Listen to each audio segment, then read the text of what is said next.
Aujourd'hui, nous vous proposons une série de postures de Yoga Iyengar avec un minimum de support. Préparez-vous.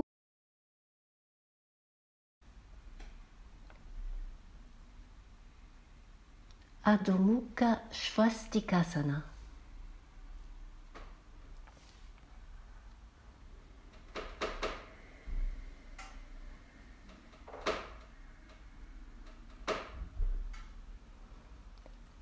Quelques respirations bien profondes, élargissez bien les côtes flottantes du côté du dos, mais aussi au-devant de la cage thoracique. À fur et à mesure de vos respirations, montez le souffle vers la zone des omoplates. Abandonnez entièrement le poids de la tête. C'est le début de la séance, donc ne forcez pas pour avoir la tête plus près du sol ou sur le sol. On revient, poussez avec vos mains. Changez le croisement de vos jambes. Une deuxième fois, d'abord levez les bras, étirez bien les bords du buste, séparez la cage thoracique du bassin, penchez-vous vers l'avant, posez les mains et relâchez le poids de la tête.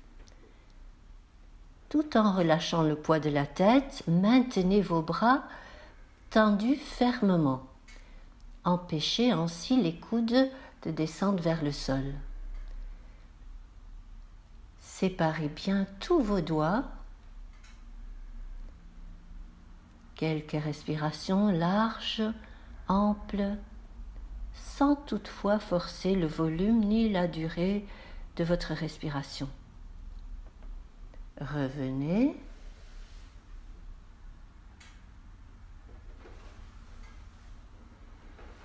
Adho Mukha Svanasana.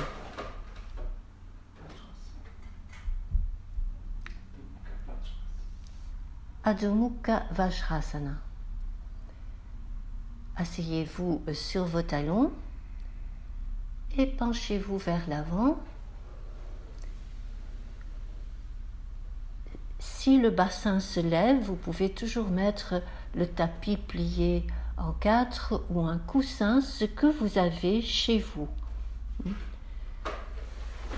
Si encore la tête ne touche pas le sol ou très difficilement, vous pouvez éventuellement séparer les genoux jusqu'à ce que vous sentez que le buste, donc la poitrine et la tête, descendent davantage.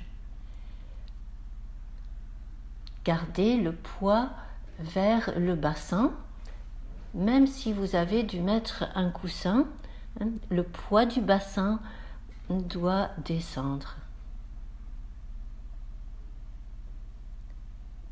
Revenez calmement et préparez-vous maintenant pour Adho Mukha Svanasana.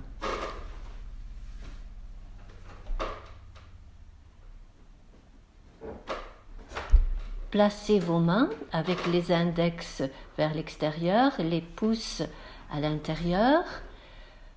Levez les talons pour bien monter votre bassin. Et à fur et à mesure, descendez les talons en étalant bien la plante de vos pieds. Gardez les chevilles bien droites dans l'axe entre le bas du tibia et le talon. Les pieds actifs. Poussez le haut des cuisses vers l'arrière, mais aussi le bas des cuisses pour mieux étirer l'arrière de vos genoux. Si vous avez difficile, le dos est rond, vous le sentez que votre dos est très rond, alors vous pouvez réduire un peu l'espace entre les pieds, mais fléchir les jambes, de façon à pouvoir étirer mieux la colonne. Restez quelques instants encore. Abandonnez le poids de la tête. Faites très attention au niveau des coudes. Gardez les coudes loin du sol, mais absorbez la tête des omoplates, c'est-à-dire le haut de vos omoplates. Vous pouvez rester plus longtemps si vous le souhaitez. Nous allons continuer Revenez calmement. Adho Mukha Vajrasana. Adho Mukha Svanasana maintenant, avec les pieds au mur.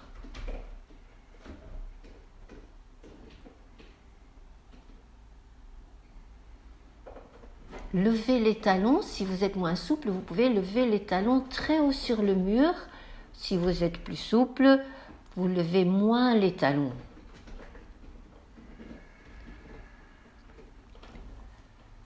Poussez avec vos mains le sol de façon à amener le bassin plus vers l'espace au-dessus de vos pieds. Donc vers le plafond, mais aussi fort en arrière. Quelques respirations.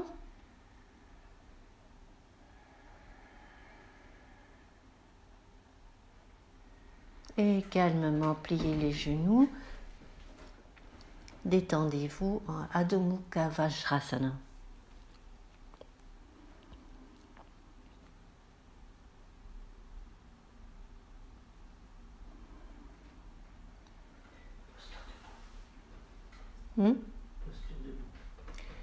Ensuite, nous allons pratiquer quelques postures debout à partir de Adho Mukha Svanasana. Placez-vous donc en Adho Mukha Svanasana. Tournez le pied gauche vers l'extérieur et avancez votre pied droit. Utthita Trikonasana. Donc votre pied gauche est tourné, mais très peu. Votre petit orteil est 3 cm et pas plus éloigné du mur. Respirez calmement. Vous pouvez choisir de rester plus longtemps dans chaque posture ou moins longtemps, selon ce que vous ressentez utile pour vous. On revient, pliez la jambe droite, revenez en Adho Mukha Svanasana et tournez le pied droit et avancez le pied gauche, Utthita Trikonasana, vers la jambe gauche donc. Soyez conscient de l'aide du mur en pressant d'abord le bord externe du pied arrière dans le sol, mais au niveau du talon, vous repoussez le mur pour avoir plus de puissance dans votre jambe arrière.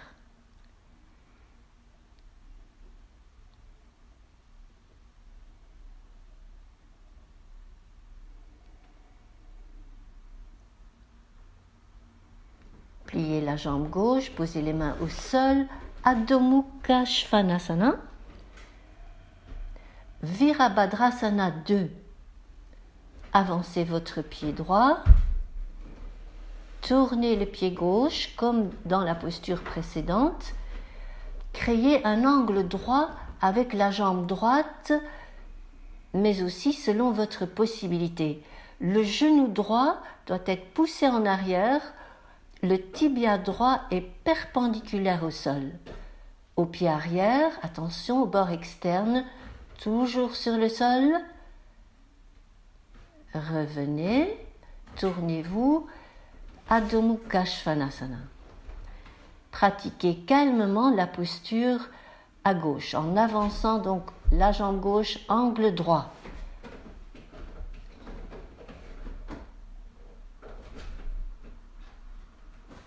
Le genou gauche est poussé vers l'arrière jusqu'à ce que le genou se trouve exactement au-dessus de sa cheville et de son talon.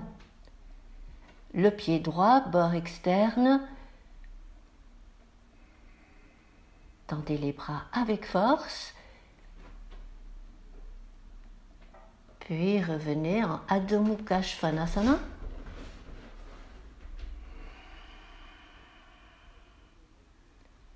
Avancez le pied droit. Utthita Parsvakonasana. Vous pouvez choisir à mettre la main derrière la cheville Si vous êtes moins souple, attrapez votre cheville en passant le bras devant, de façon à pouvoir bien ouvrir la poitrine, les épaules. Puis avant de tendre le bras, mettez la main sur l'épaule et amenez d'abord l'épaule gauche en arrière. En maintenant cette épaule en arrière, lentement tendez le bras, puis soyez conscient d'étirer du pied gauche vers la main gauche tout le flanc gauche. On revient vers Adho Mukha Svanasana et on pratique la posture en avançant la jambe gauche.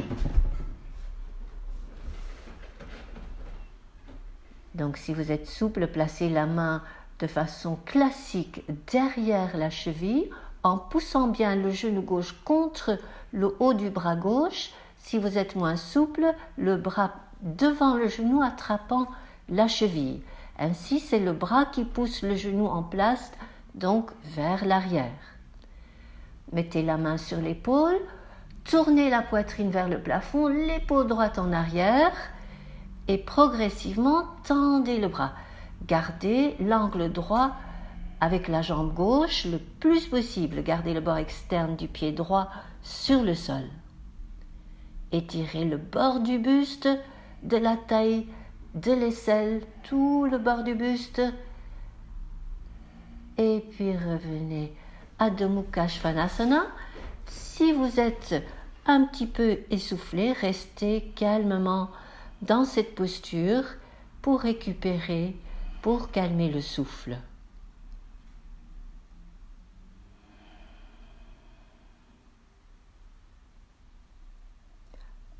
Parsvottanasana. Réduisez l'espace entre vos pieds et avancez le pied droit. Votre pied gauche sur 11 heures ou 10 heures et demie selon votre possibilité. Tournez la cuisse gauche vers l'intérieur, vers l'avant. Étirez l'aine externe droit en arrière. Gardez les os fessiers compacts et abandonnez puis le poids du buste vers la jambe droite. Gardez le bord interne du pied droit ancré dans le sol. Absorbez la cheville externe droite vers l'intérieur, vers la cheville interne. Renforcez ainsi la tenue de votre cheville droite, tout en étirant votre cheville gauche, bord externe du talon gauche, petit orteil gauche.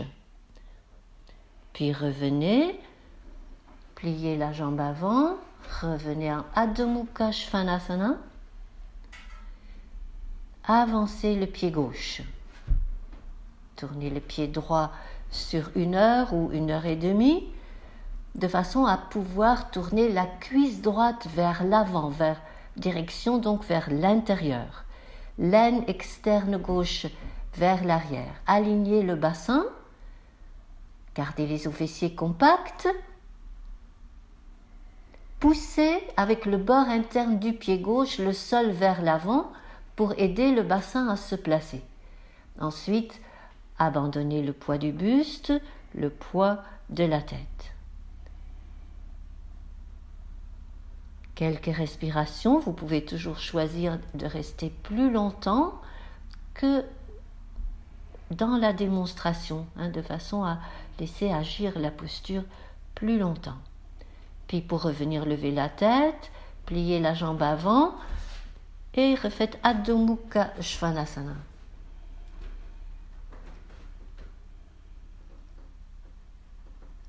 Parivrita Trikonasana.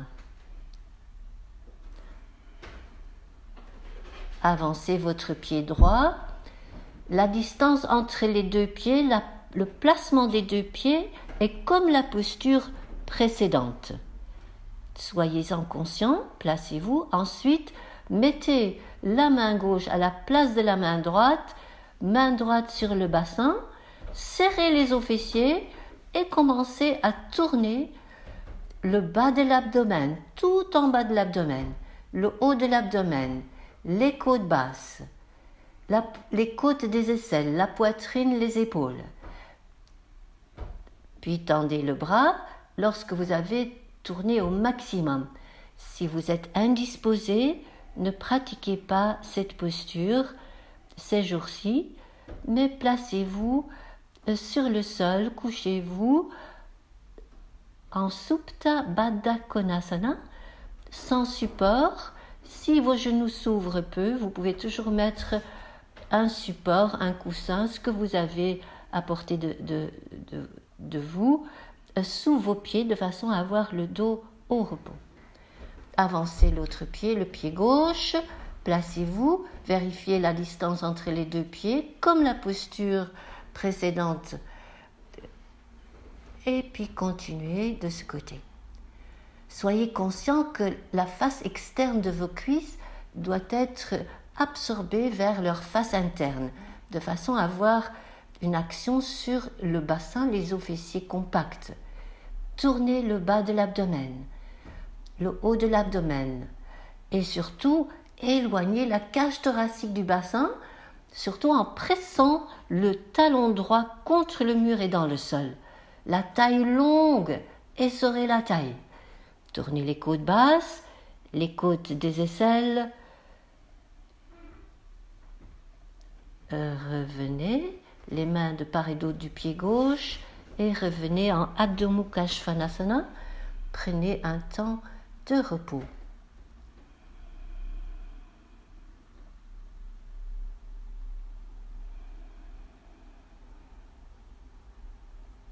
Posture suivante, Virabhadrasana 1. Réduisez un peu l'espace entre vos pieds et avancez votre pied droit. Créez un angle droit avec la jambe droite. Vous pouvez monter le talon gauche sur le mur. Pressez avec le talon dans le sol, dans le mur, pour activer la jambe qui est tendue avec force. Ensuite, écartez vos bras, paumes des mains vers le plafond, et levez vos bras, joignez les paumes des mains. Étirez les bords du buste, puis levez le regard, levez le visage vers vos mains, tout en descendant les trapèzes, en absorbant les omoplates, puis revenez les mains au sol, Adho Mukha Svanasana. Calmez le souffle, avancez le pied gauche, placez le talon droit, donc votre pied arrière il est légèrement tourné, talon vers l'intérieur, orteil vers l'extérieur, comme dans la posture classique. Seulement le talon est un peu plus haut que le sol, pour pouvoir descendre le bassin, pour pouvoir tourner la cuisse de la jambe arrière vers l'intérieur. Le bassin parallèle, levez vos bras, ancrez bien le bord interne du pied avant et poussez avec le talon contre le mur.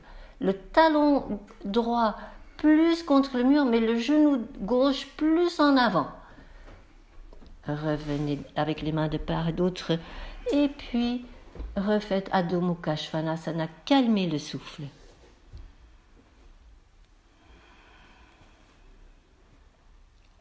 Amenez le bassin bien au-dessus de vos talons. Allongez ainsi vos lombaires. Si vous êtes moins souple, vous pouvez toujours lever les talons sur la plinthe ou sur le mur pour avoir le dos plus étiré. Si on est très souple, il est toujours mieux de descendre les talons pour mieux étirer les lombaires et pour ne pas les creuser. Posture suivante. C'est une posture un peu plus avancée, donc vous pouvez choisir de le faire ou de faire les préparations à la posture si vous les connaissez. Avancez le pied droit, faites un angle droit comme la posture précédente. Redressez-vous, levez le bras gauche et placez le coude gauche au milieu de la cuisse. Ensuite, tendez le bras, mettez la main au sol. Tendez avec force la jambe arrière pour empêcher la cuisse gauche de descendre vers le sol. D'abord, mettez la main sur le bassin et ouvrez l'épaule droite au maximum, puis main sur l'épaule, bras au-dessus de la tête. Là aussi, le talon pousse contre le mur, mais le genou droit doit avancer. Donc ces deux points s'éloignent l'une de l'autre. Genou droit en avant, talon gauche en arrière. On revient à Adho Mukha Svanasana. Respirez, cette posture est essoufflante, donc vous prenez le temps en Adho Mukha Svanasana, puis vous continuez calmement. Donc d'abord, vous vous redressez. Levez le haut du devant du bassin. Tirez l'abdomen vers le plafond, levez le bras droit et placez le coude au milieu de la cuisse, même si vous faites plusieurs petits mouvements pour y arriver. De façon à ce que lorsque vous tendez le bras, le genou est bien derrière le bras, dans l'aisselle, derrière l'aisselle. Mettez la main d'abord sur l'épaule, ouvrez l'épaule. La jambe arrière est très importante dans cette posture. Poussez le talon dans le mur, puis tendez le bras. Respirez plusieurs fois calmement. Il est normal que la respiration dans cette posture est un peu plus rapide, donc ne forcez pas à ralentir votre respiration, mais essayez d'instaurer un rythme calme. Revenez. Adho Mukha Svanasana.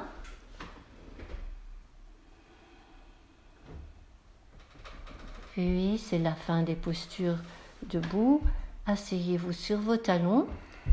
Si c'est difficile, prenez un support, comme on a fait au début du cours.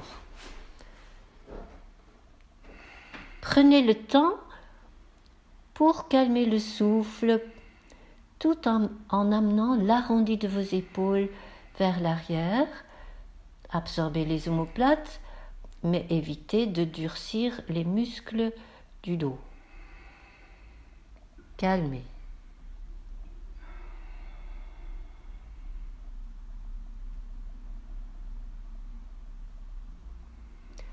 Janu Shirshasana.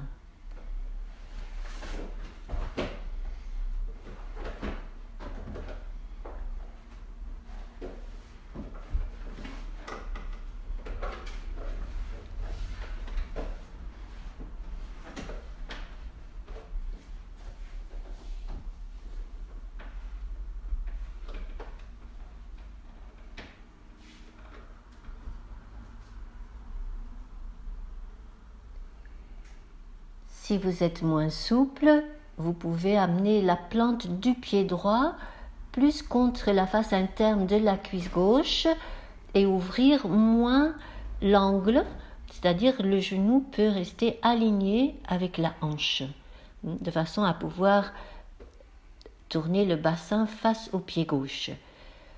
Levez le bras droit, attrapez le bord externe du pied gauche.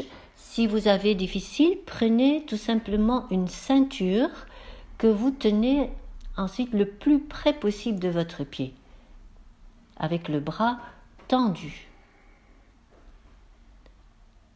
Ensuite, étirez-vous tout le long de la cuisse gauche. Vous pouvez croiser vos bras ou faire la posture classique en décroisant les poignets. Vous pouvez ou croiser tous les doigts autour du pied ou, comme vous voyez, prendre le poignet d'une main. De façon à ce que les bras, si vous êtes souple, les bras sont alors plus allongés. Respirez calmement, prenez le temps dans cette posture. Respirez en instaurant un rythme calme, stable. Comme action, vous pouvez essayer de tourner l'abdomen plus au-dessus de la cuisse gauche, mais au même temps pousser la hanche gauche vers la hanche droite et absorber la taille droite vers la taille gauche, de façon à ce que l'abdomen, le nombril, ne soit pas au-dessus de votre pied droit, mais au-dessus de votre cuisse gauche. Pour revenir, vous pouvez toujours pousser avec vos mains sur le sol, pour vous redresser. Vous pouvez rester toujours plus longtemps dans cette posture.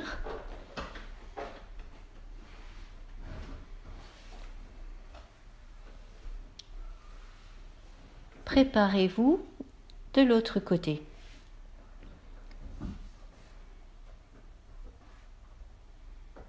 Redressez bien votre bassin en poussant avec la main droite sur le sol. Si vous avez mal au genou de la jambe pliée, vous pouvez toujours mettre quelque chose en dessous de votre genou. Donc il ne faut pas faire la posture avec des douleurs dans l'articulation du genou. Donc dans ce cas, vous prenez un support. Le support ne doit pas être forcément un outil spécialement de yoga, ça peut être une couverture, un coussin de votre salon. Continuez donc de ce côté.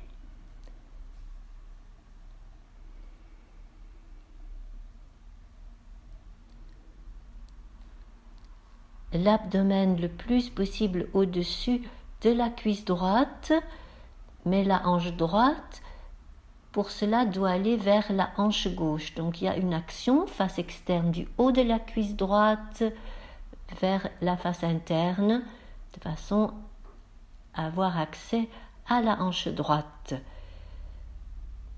La taille gauche, par contre, est absorbée vers la taille droite, de façon à ce que les deux flancs de la taille restent légèrement concaves. Idéalement, les deux flancs de la taille ont la même forme. Revenez.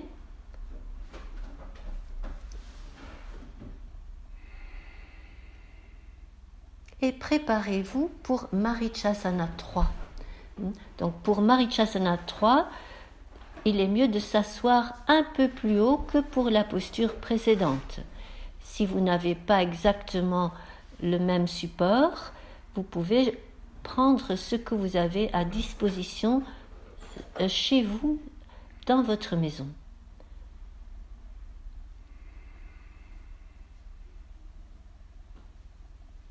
Mettez d'abord le coude gauche autour du genou droit. Vous pouvez éventuellement utiliser le mur derrière vous pour avoir un levier pour tourner.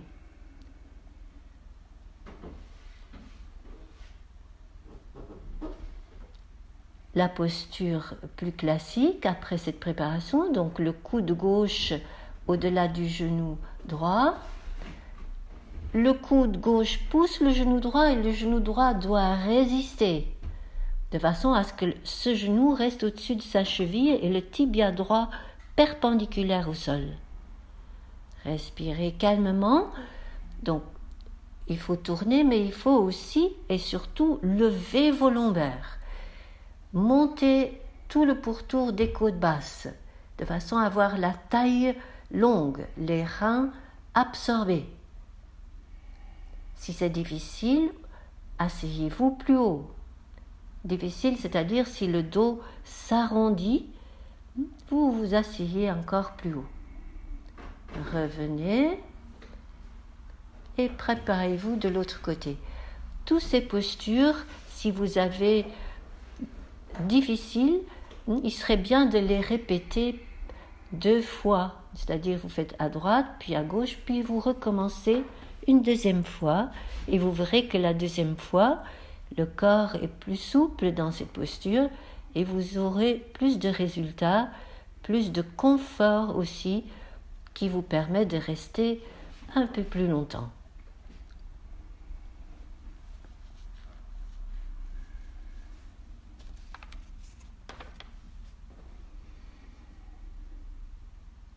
Dans les torsions intenses, la respiration n'est pas si profonde, mais essayez d'instaurer un rythme, de desserrer la gorge, les mâchoires, les yeux, tout en exerçant les efforts nécessaires. Le bras droit qui pousse le genou gauche qui résiste, tibia gauche donc vertical, la jambe droite tendue, soyez attentif que la jambe droite n'avance pas vers le pied droit. Absorbez la cuisse droite dans le bassin droit. Et on revient calmement. Dandasana, un temps de repos, plus ou moins prolongé si nécessaire. Ensuite, nous on continue, plier la jambe droite pour Marichasana 1. Donc Marichasana 1, vous pliez la jambe droite.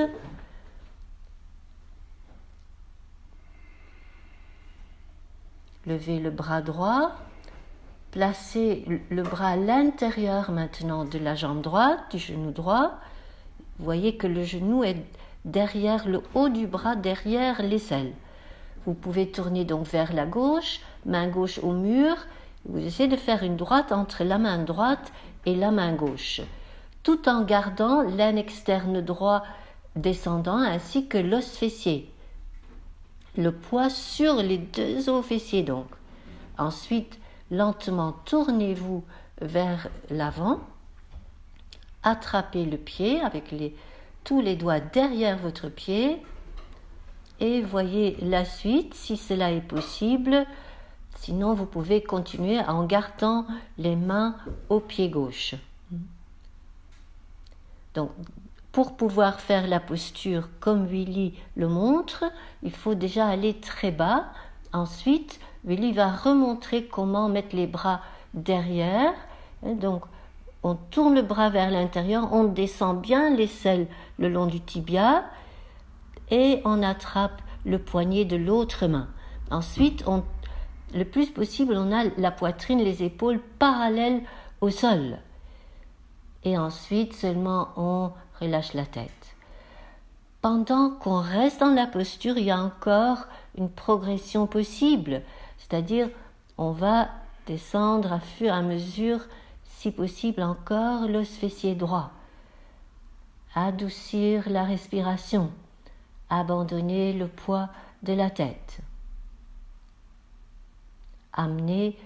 Au lieu d'amener le front vers la jambe, on amène le menton vers l'avant en direction du pied pour bien allonger la colonne dorsale et la nuque, la colonne cervicale. On va revenir, poussez bien le pied droit dans le sol pour revenir comme un levier.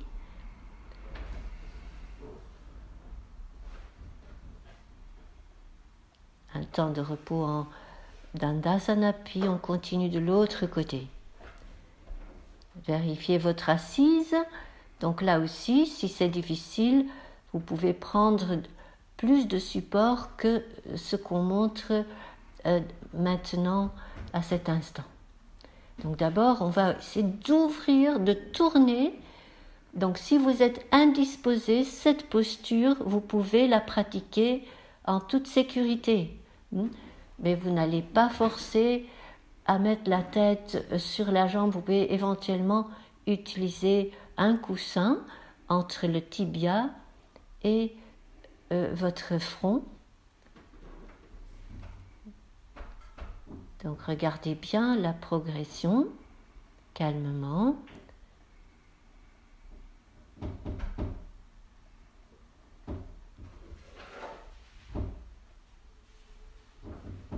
Donc si vous êtes indisposé, vous garderez les mains autour du pied et vous aurez posé un coussin sur votre tibia droit pour y déposer la tête. Desserrez l'abdomen. Desserrez la gorge, les mâchoires, les yeux.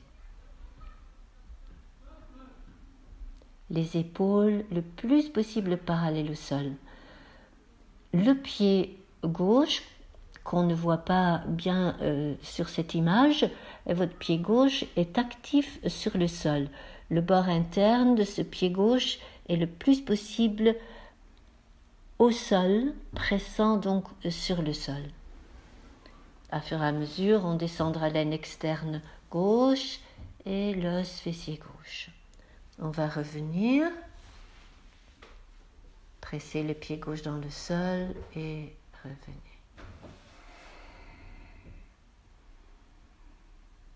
Dandasana, calmez. Rétablissez et calmez. Ensuite, nous allons pratiquer Shirshasana. Donc si vous êtes indisposé, clairement vous n'allez pas pratiquer cette posture et vous pouvez la remplacer par Supta Padangushtasana latéral. Donc vous vous couchez éventuellement dans ce cas sur le sol, un pied peut être contre le mur, vous avez besoin d'une ceinture quelconque, ceinture de peignoir de bain ou autre, et vous mettez un coussin sous votre cuisse droite en ouvrant la jambe droite vers la droite.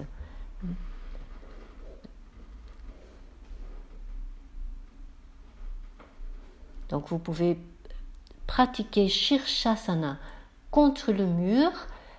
Vos doigts doivent être impérativement contre le mur lorsque vous avez l'intention de toucher le mur avec vos talons.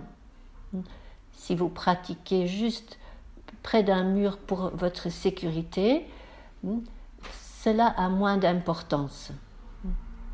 Mais pied au mur veut toujours dire les doigts croisés collés au mur. Pressez vos avant-bras dans le sol, levez les épaules, les omoplates, tout en absorbant les omoplates. Montez l'arrière du bassin. Vous pouvez séparer les jambes un moment pour mieux allonger les jambes. Sentez comme si vos jambes étaient aspirées vers le plafond, comme si vous voulez toucher le plafond avec vos pieds. Montez le sacrum tout en l'absorbant, puis joignez la face interne des cuisses, les jambes des pieds et à la fin de vos chevilles. Montez le bord interne de vos pieds, les avant-pieds un peu plus haut que les talons. Lorsque vous pensez à tourner vos cuisses vers l'avant, donc direction intérieure, commencez au niveau des hanches, ou là où vous voyez le bord du short. C'est de là que doit partir la rotation interne.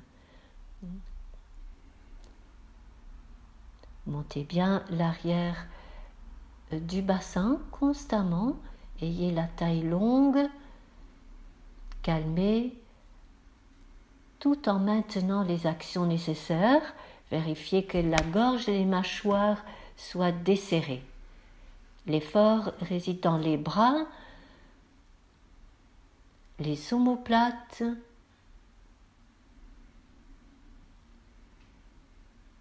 restez le temps qui est bien pour vous, donc vous pouvez rester 2 minutes, 5 minutes, voire 10 minutes selon votre possibilité. Nous allons maintenant continuer, mais vous pouvez rester toujours plus longtemps.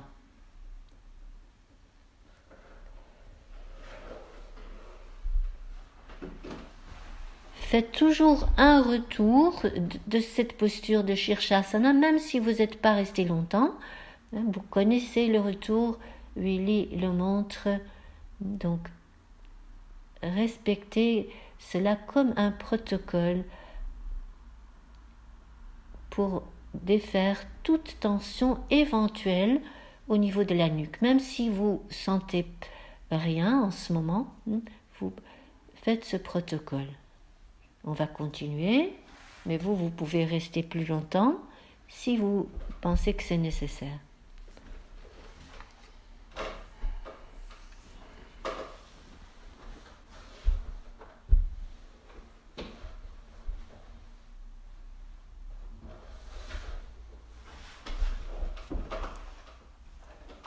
Satuspadasana.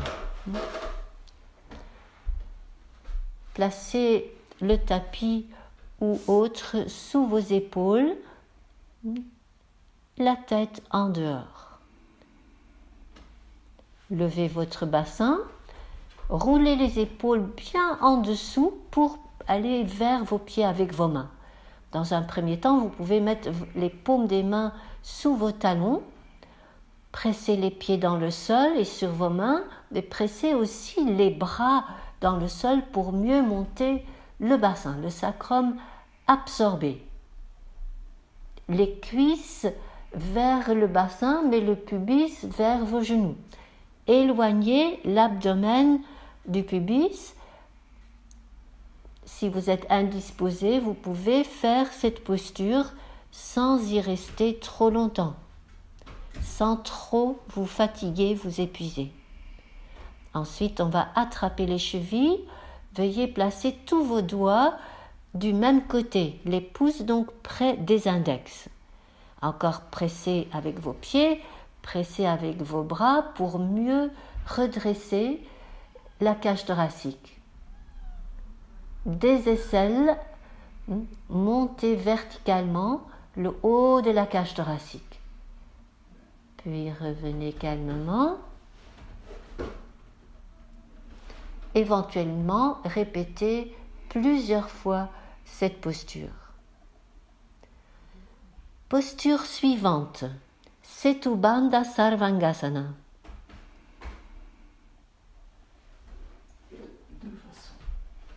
De deux façons. D'abord, vous croisez tous vos doigts et vous pressez là aussi avec vos bras, avec vos pieds, tout en étirant les épaules vers vos mains. Desserrez la gorge et les mâchoires dans ces postures. Deuxième façon, donc si vous êtes suffisamment souple, vous allez placer vos mains au niveau des reins, mais le plus possible les mains sur les côtes et pas sur l'arrière de la taille. Dans la mesure du possible, vos coudes doivent rester le plus possible alignés avec vos épaules, donc essayez de ne pas trop écarter donc vos coudes. Respirez calmement, même consigne comme dans les postures précédentes, les genoux au-dessus des talons, donc les tibias verticaux, les cuisses parallèles au sol le plus possible, le sacrum est absorbé dans le bassin, le pubis vers les genoux, mais les cuisses, les fémurs dans les hanches.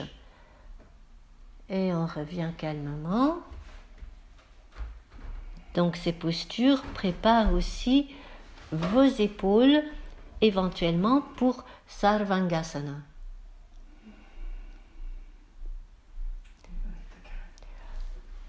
Nous allons pratiquer Viparita Karani.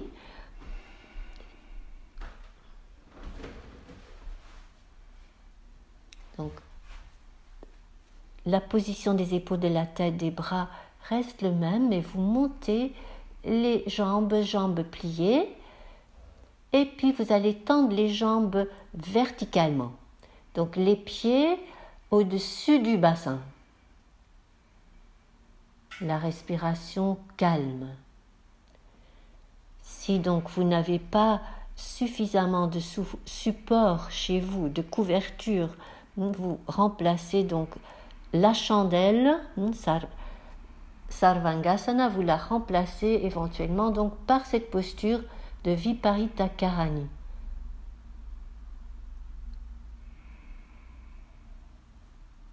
De façon à ne pas surétirer la nuque en faisant Salamba Sarvangasana sans support.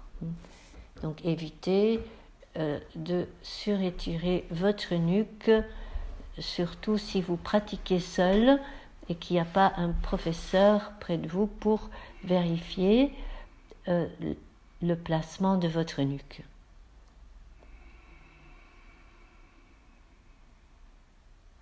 Un temps de repos, restez jambes fléchies, les épaules et bras abandonnés sur le sol.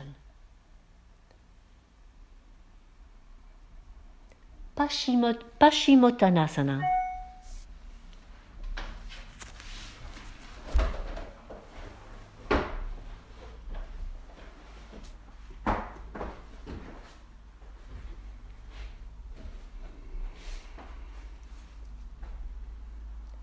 Nous allons pratiquer Paschimottanasana avec les jambes écarté, largeur du bassin.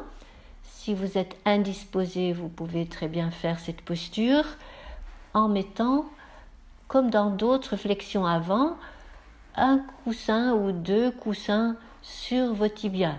Si vous n'êtes pas souple, il est préférable de mettre un coussin ou des couvertures pliées sous le bassin de façon à avoir l'avantage de la force de gravité qui va vous amener plus facilement vers l'avant. Donc dans ce cas, qu'on n'est pas souple donc, et aussi personne indisposée, on lève le bassin plus haut que les talons. Si vous êtes souple, c'est là où vous pouvez faire exactement comme sur cette vidéo et calmer la respiration. Respirez bien des reins vers les omoplates en donnant une douce expansion des côtes, du dos, des reins. Adoucissez les reins, donnez-leur de l'espace. L'inspire du bas vers le haut, du côté du dos, sentez l'expansion du dos. Le dos s'élargit, l'espace entre les côtes se grandit. De temps en temps, faites une inspiration au-devant de la cage thoracique pour allonger du pubis vers les côtes basses, des côtes basses vers les clavicules. Mais toujours en desserrant les mâchoires, les yeux, le cerveau.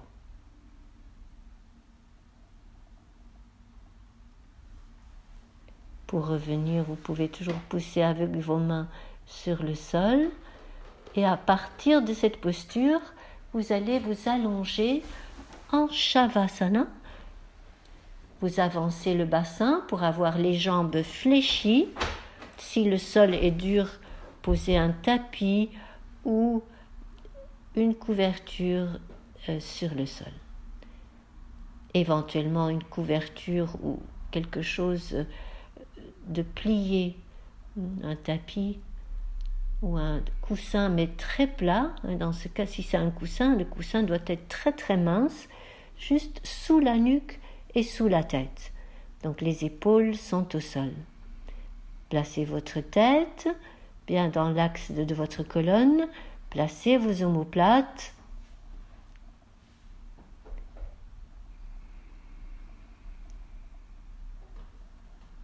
Étalez vos bras.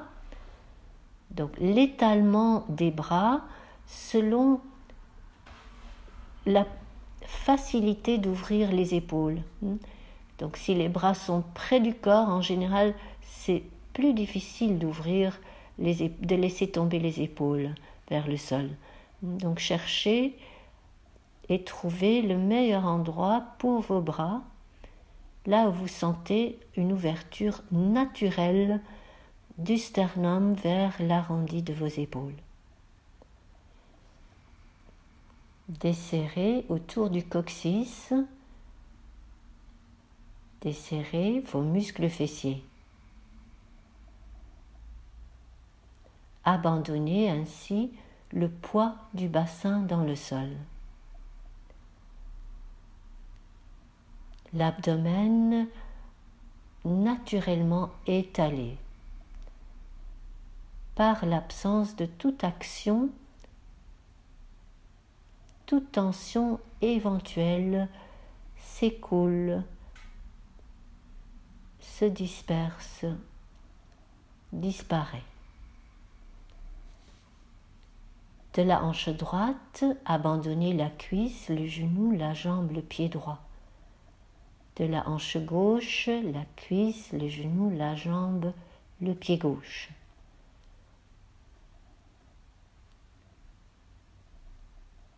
Abandonnez encore l'ensemble du bassin et des jambes des pieds dans le sol, lourdement abandonnés sur le sol. La respiration de plus en plus douce et calme. Observez toutefois une très douce expansion des côtes. Lors de chaque inspire, la face interne de vos côtes est touchée par l'expansion très douce des poumons. Un micro-mouvement. Observez-le, ce mouvement, sans vouloir le grandir. Donc ça reste très très doux. C'est plus une observation et c'est surtout pas une action. Lors de chaque expire, abandonnez le poids du dos, le poids de la cage thoracique. Donc chaque inspire, à peine un peu plus de largeur. La face interne des côtes est touchée à peine en expirant l'abandon complet du poids, aussi le poids des épaules, des bras, des avant-bras et des mains.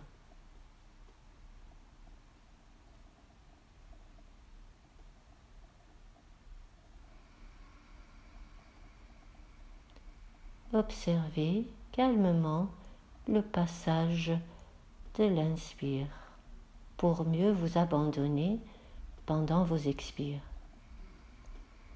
Abandonnez le poids de la tête. La gorge alors se dénoue, se desserre, ainsi que les mâchoires, la langue, les yeux, les paupières, l'espace entre les sourcils, le front, de l'espace à l'arrière du visage, par l'abandon du cerveau, le poids du cerveau est abandonné à la force de gravité. Ainsi, il y a de l'espace, tout s'étale par cet abandon. Abandonnez-vous entièrement à la force de gravité.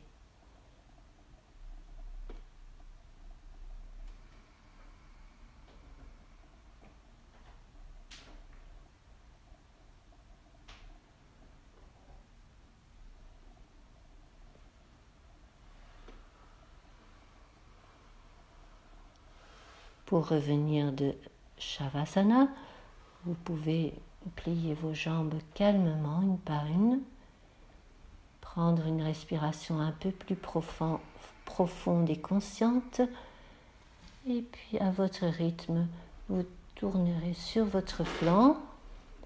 Prenez le temps d'y rester quelques respirations.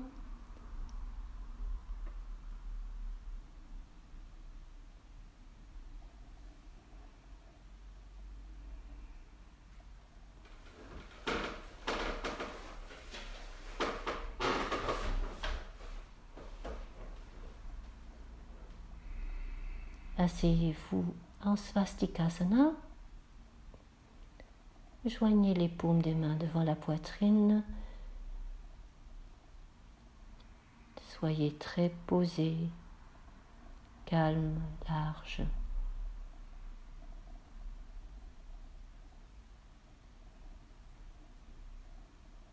Et calmement, relâchez la tête.